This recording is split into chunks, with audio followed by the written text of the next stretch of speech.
before the start of the drill, and simply listen to the audio broadcast to hear when the RMT is issued.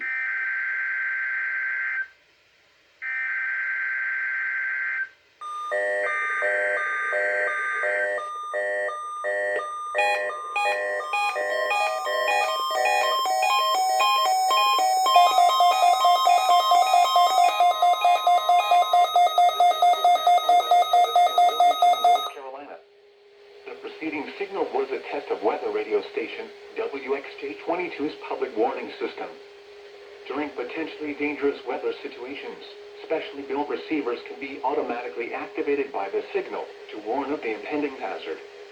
Tests of the signal and receiver performance are normally conducted between the hours of 11 and noon each Wednesday. If there is a threat of severe weather, the test will be postponed to the following Wednesday.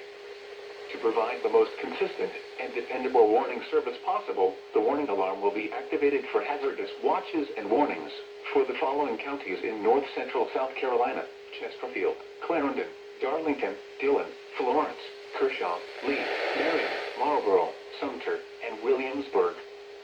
This has been a test of the NOAA Weather Radio Public Warning Alarm System. We now return you to the normal program schedule.